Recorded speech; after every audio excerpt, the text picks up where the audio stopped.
Krsna Productions presents a dramatic narration of the book Krsna, the Supreme Personality of Godhead. It was written by His Divine Grace, A.C. Bhaktivedanta Swami Prabhupada, founder and spiritual guide of the International Society for Krishna Consciousness, and published by the Bhaktivedanta Book Trust in Los Angeles, California.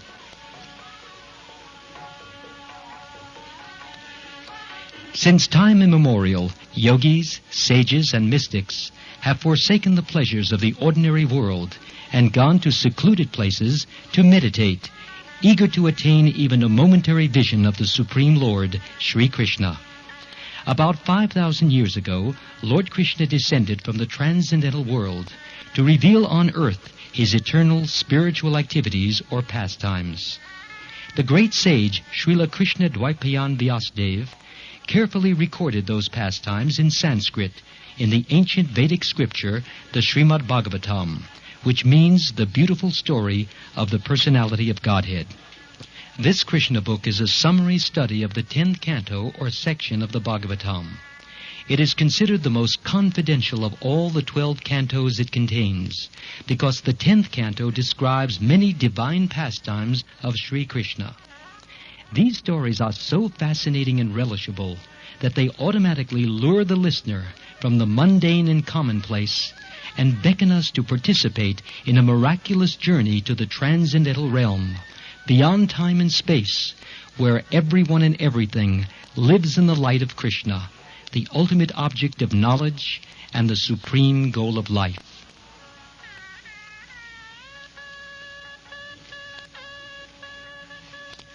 Allow me now to offer my respectful obeisances to my spiritual master, His Divine Grace A.C. Bhaktivedanta Swami Prabhupada, who is very dear to Lord Krishna, having taken shelter at his lotus feet.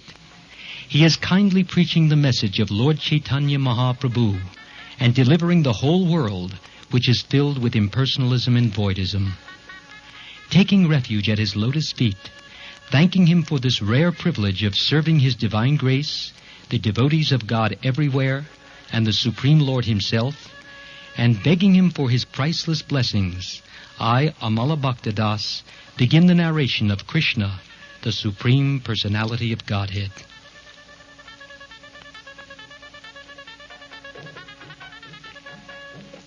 We start with Volume 1, Chapter 1, entitled Advent of Lord Krishna.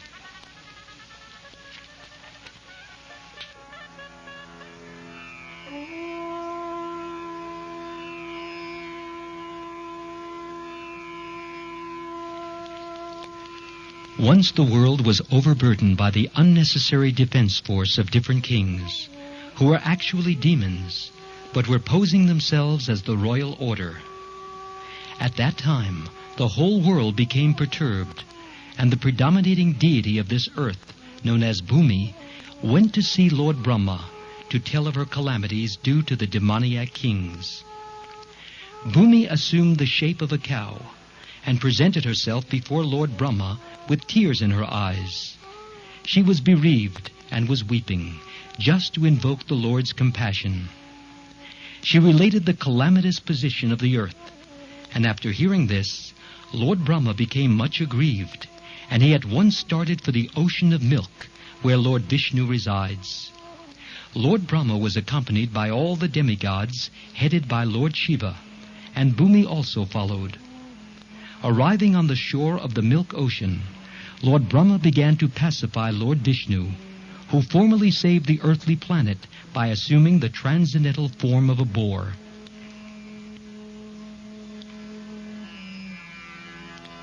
In the Vedic mantras, there is a particular type of prayer called Purusha Sukta.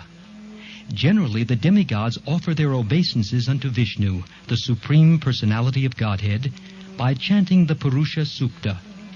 It is understood herein that the predominating deity of every planet can see the Supreme Lord of this universe, Brahma, whenever there is some disturbance in his planet.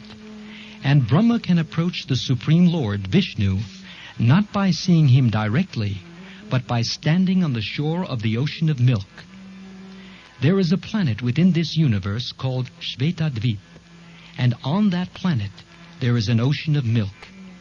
It is understood from various Vedic literatures that just as there is the ocean of salt water within this planet, there are various kinds of oceans in other planets.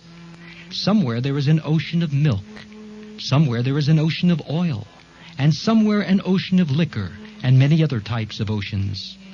Purusha Sukta is the standard prayer which the demigods recite to appease the Supreme Personality of Godhead, Kshirodakshayi Vishnu. Because he is lying on the ocean of milk, he is called Kshirodakshayi Vishnu. He is the Supreme Personality of Godhead, through whom all the incarnations within this universe appear.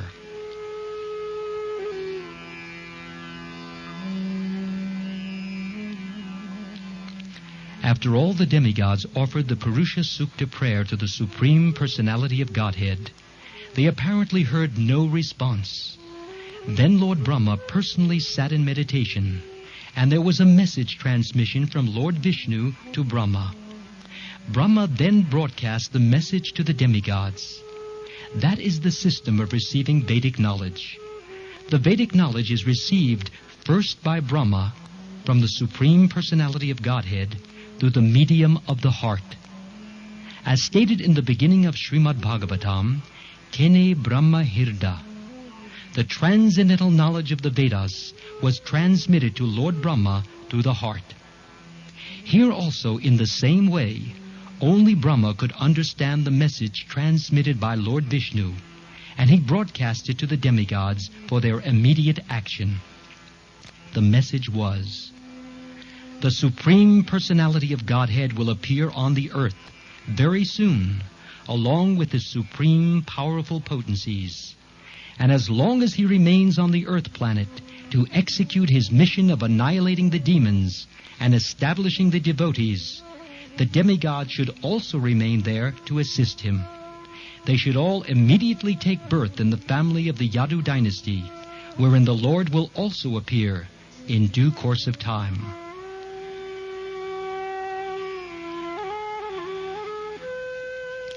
The Supreme Personality of Godhead himself, Krsna, personally appeared as the son of Vasudeva. Before he appeared, all the demigods, along with their wives, appeared in different pious families in the world, just to assist the Lord in executing his mission. The exact word used here is Tat Priyartham, which means the demigods should appear on the earth in order to please the Lord. In other words, any living entity who lives only to satisfy the Lord is a demigod. The demigods were further informed that the plenary portion of Lord Krishna, Ananta, who is maintaining the universal planets by extending his millions of hoods, would also appear on earth before Lord Krishna's appearance. They were also informed that the external potency of Vishnu, Maya, with whom all the conditioned souls are enamored, would also appear just to execute the purpose of the Supreme Lord.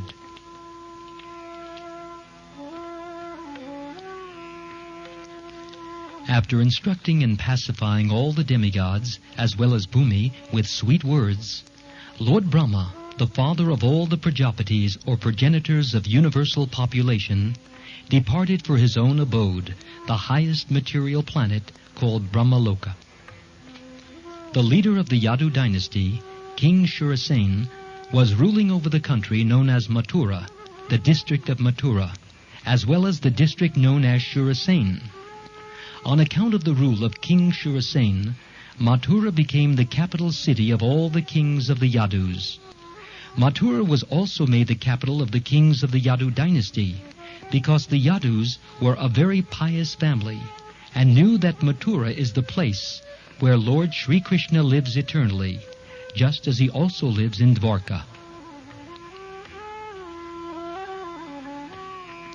Once upon a time, Vasudeva, the son of Shurasen, just after marrying Devaki, was going home on his chariot with his newly wedded wife. The father of Devaki, known as Devak, had contributed a sufficient dowry because he was very affectionate toward his daughter. He had contributed hundreds of chariots, completely decorated with gold equipment. At that time, Kamsa, the son of Ugrasen, in order to please his sister, Devaki, had voluntarily taken the reins of the horses of Vasudev's chariot and was driving. According to the custom of the Vedic civilization, when a girl is married, the brother takes the sister and brother-in-law to their home. Because the newly married girl may feel too much separation from her father's family, the brother goes with her until she reaches her father-in-law's house.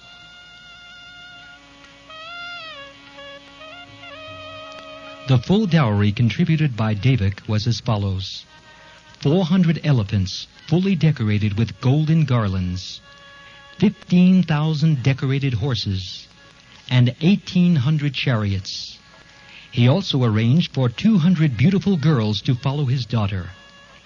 The Kshatriya system of marriage, still current in India, dictates that when a Kshatriya or warrior is married, a few dozen of the bride's young girlfriends, in addition to the bride, go to the house of the king. The followers of the queen are called maidservants, but actually they act as friends of the queen. This practice is prevalent from time immemorial, traceable at least to the time before the advent of Lord Krishna 5,000 years ago. So Vasudeva brought home another 200 beautiful girls along with his wife. While the bride and bridegroom were passing along on the chariot, there were different kinds of musical instruments playing to indicate the auspicious moment. There were conch shells, bugles, drums, and kettle drums. Combined together, they were vibrating a nice concert. The procession was passing very pleasingly, and Kamsa was driving the chariot, when suddenly there was a miraculous sound vibrated from the sky, which especially announced to Kamsa, "Kamsa, you are such a fool. You are driving the chariot of your sister and your brother-in-law. But you do not know that the 8th child of this sister will kill you." Kamsa was the son of Ugrasen of the Boj dynasty. It is said that Kamsa was the most demoniac of all the Boj dynasty kings. Immediately after hearing the prophecy from the sky, he caught hold of Devaki's hair and was just about to kill her with his sword.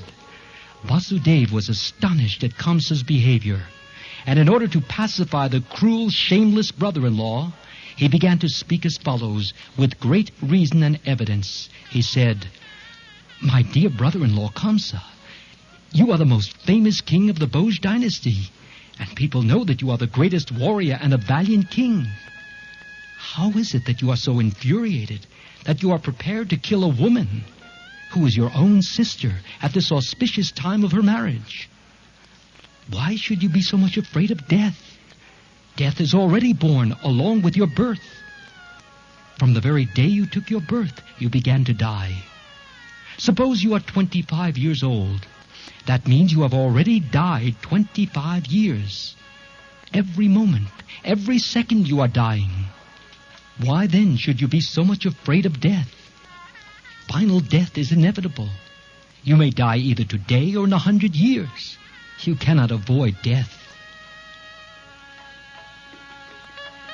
Why should you be so much afraid?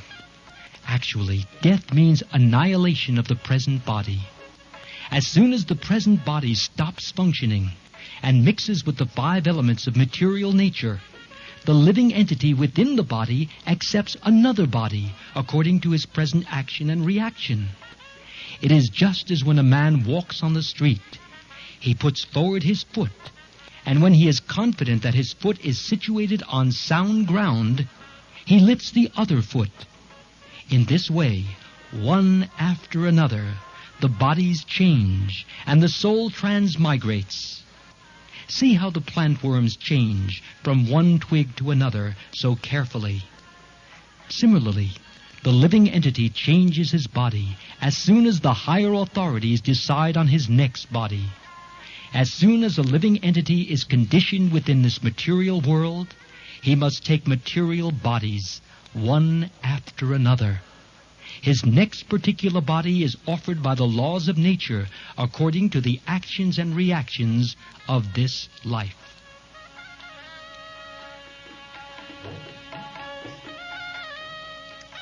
The body is exactly like one of the bodies which we always see in dreams. During our dream of sleep, we create so many bodies according to mental creation. We have seen gold, and we have also seen a mountain. So in a dream, we can see a golden mountain by combining the two ideas.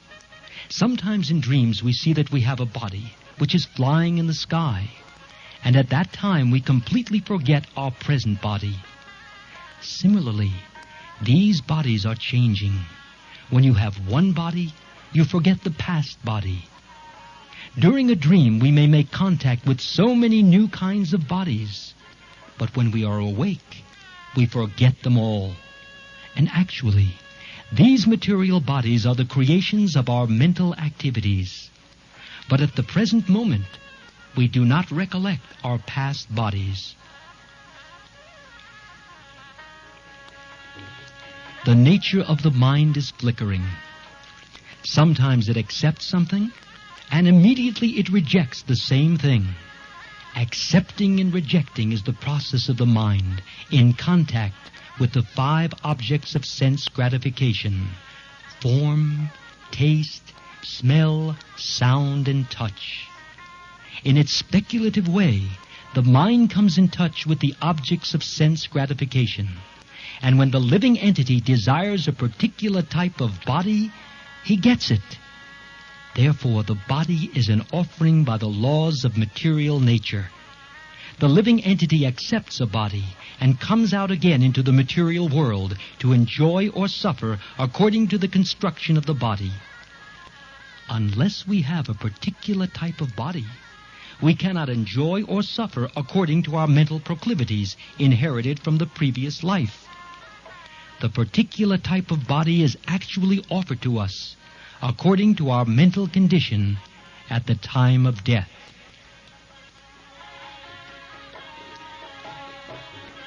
The luminous planets like the sun, moon, or stars reflect themselves in different types of reservoirs like water, oil, or ghee.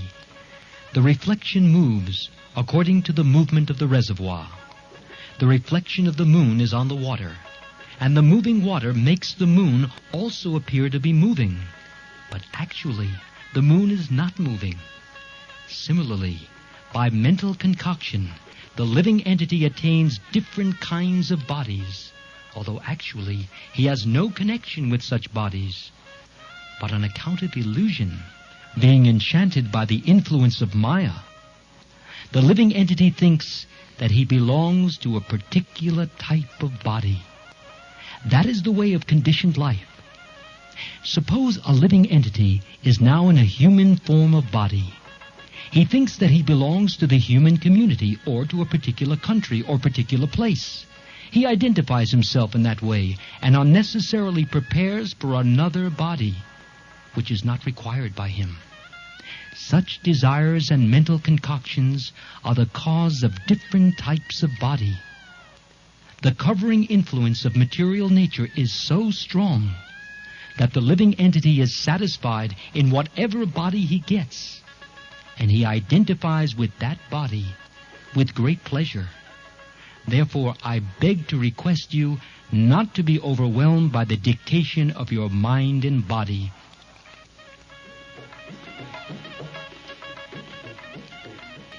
Vasudeva thus requested Kamsa not to be envious of his newly married sister. One should not be envious of anyone, because envy is the cause of fear, both in this world and in the next, when one is before Yamaraj, the Lord of punishment after death. Vasudeva appealed to Kamsa on behalf of Devaki, stating that she was his younger sister. He also appeared at an auspicious moment at the time of marriage. A younger sister or brother is supposed to be protected as one's child. The position is overall so delicate, Vasudeva reasoned, that if you kill her, it will go against your high reputation.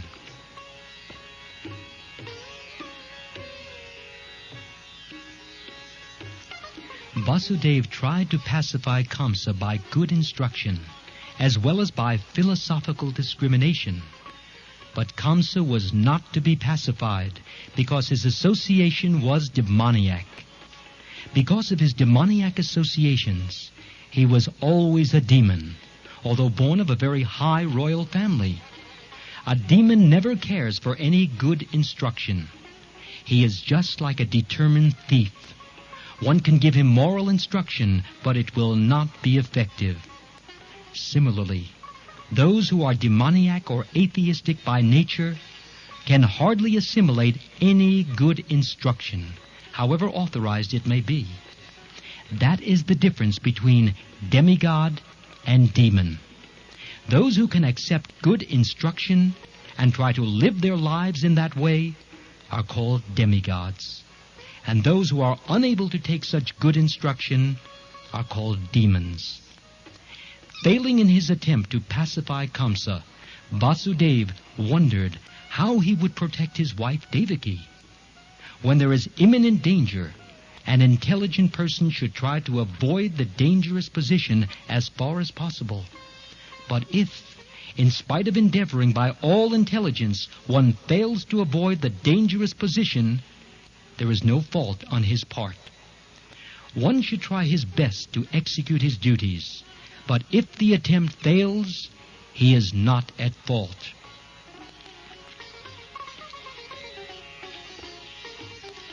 Vasudeva thought of his wife as follows: "For the present, let me save the life of Devaki. Then, later on, if there are children, I shall see how to save them." He further thought, "If in the future I get a child who can kill Kamsa, just as Kamsa is thinking, then both Devaki and the child will be saved, because the law of providence is inconceivable. But now, some way or other, let me save the life of Devaki." There is no certainty how a living entity contacts a certain type of body, just as there is no certainty how a blazing fire comes in contact with a certain type of wood in the forest. When there is a forest fire, it is experienced that the blazing fire sometimes leaps over one tree and catches another by the influence of the wind. Similarly, a living entity may be very careful and fearful in the matter of executing his duties, but it is still very difficult for him to know what type of body he is going to get in the next life. Maharaj Bharat was very faithfully executing the duties of self-realization, but by chance he contacted temporary affection for a deer, and he had to accept his next life in the body of a deer.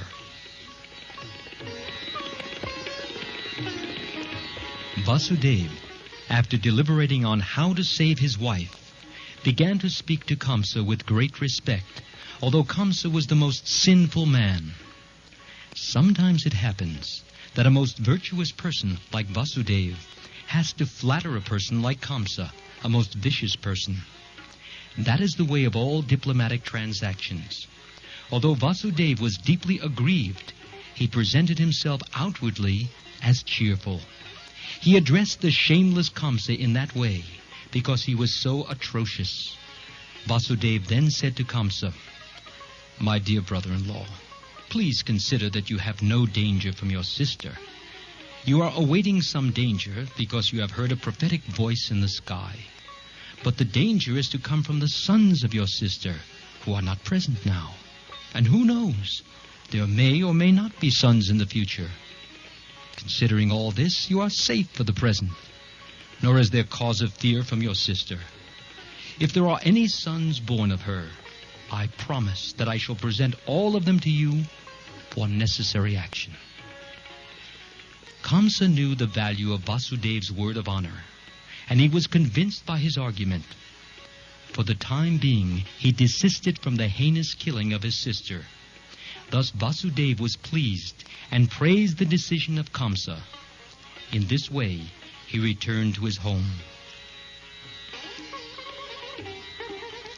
After due course of time, Vasudeva and Devaki gave birth to 8 male children, as well as 1 daughter. When the first son was born, Vasudeva kept his word of honor and immediately brought the child before Kamsa. It is said that Vasudeva was very much elevated and famous for his word of honor, and he wanted to maintain this fame. Although it was very painful for Vasudeva to hand over the newly born child, Kamsa was very glad to receive him. But he became a little compassionate with the behavior of Vasudeva. This event is very exemplary. For a great soul like Vasudeva, there is nothing considered to be painful in the course of discharging one's duty. A learned person like Vasudeva carries out his duties without hesitation. On the other hand, a demon like Kamsa never hesitates in committing any abominable action. It is said, therefore, that a saintly person can tolerate all kinds of miserable conditions of life. A learned man can discharge his duties without awaiting favorable circumstances. A heinous person like Kamsa can act in any sinful way, and a devotee can sacrifice everything to satisfy the Supreme Personality of Godhead. Kamsa became satisfied by the action of Vasudeva. He was surprised to see Vasudeva keeping his promise, and being compassionate upon him and pleased, he began to speak as follows. My dear Vasudeva, you need not present this child to me. I am not in danger from this child. I have heard that the 8th child born of you and Devaki will kill me. Why should I accept this child unnecessarily? You can take him back. When Vasudeva was returning home with his firstborn child, although he was pleased by the behavior of Kamsa, he could not believe in him because he knew that Kamsa was uncontrolled. An atheistic person cannot be firm in his word of honor. One who cannot control the senses cannot be steady in his determination. The great politician Chanakya Pandit said, "Never put your trust in a diplomat or in a woman." Those who are addicted to unrestricted sense gratification can never be truthful, nor can they be trusted with any faith. At that time, the great sage Narad came to Kamsa. He was informed of Kamsa's becoming compassionate to Vasudeva and returning his firstborn child. Narad was very anxious to accelerate the descent of Lord Krishna as soon as possible. He therefore informed Kamsa that personalities like Nanda Maharaj and all the cowherd men and girls and the wives of the cowherd men in Vrindavan, and on the other side, Vasudeva, his father Shurasen, and all his relatives born in the family of Vrishni of the Yadu dynasty, were preparing for the appearance of the Lord. Narad warned Kamsa to be careful of the friends and well-wishers and all the demigods taking birth in those families. Kamsa and his friends and advisors were all demons. Demons are always afraid of demigods. After being thus informed by Narad about the appearance of the demigods in different families, Kamsa at once became alert. He understood that since the demigods had already appeared, Lord Vishnu must be coming soon. So he at once arrested both his brother-in-law Vasudeva and Devaki and put them behind prison bars. Within the prison, shackled in iron chains, Vasudeva and Devaki gave birth to a male child year after year, and Kamsa, thinking each of the babies to be the incarnation of Vishnu, killed them one after another. He was particularly afraid of the 8th child, but after the visit of Narad, he came to the conclusion that any child might be Krishna. Therefore, it was better to kill all the babies who took birth of Devaki and Vasudeva. This action of Kamsa is not very difficult to understand. There are many instances in the history of the world of persons in the royal order who have killed father, brother, or a whole family and friends for the satisfaction of their ambitions. There is nothing astonishing about this, for the demoniac can kill anyone for their nefarious ambitions. Kamsa was made aware of his previous birth by the grace of Narad. He learned that in his previous birth he was a demon of the name Kalanemi, and that he was killed by Vishnu. Having taken his birth in the Boj family, he decided to become the deadly enemy of the Yadu dynasty. Krishna was going to take birth in that family, and Kamsa was very much afraid that he would be killed by Krishna, just as he was killed in his last birth. He first of all imprisoned his father, Ugrasen, because he was the chief king among the Yadu, Boj, and Andak dynasties. And he also occupied the kingdom of Shurasen, Vasudev's father. He declared himself the king of all such places. Thus ends the Bhaktivedanta purport of the first chapter of Krishna, Advent of Lord Krishna.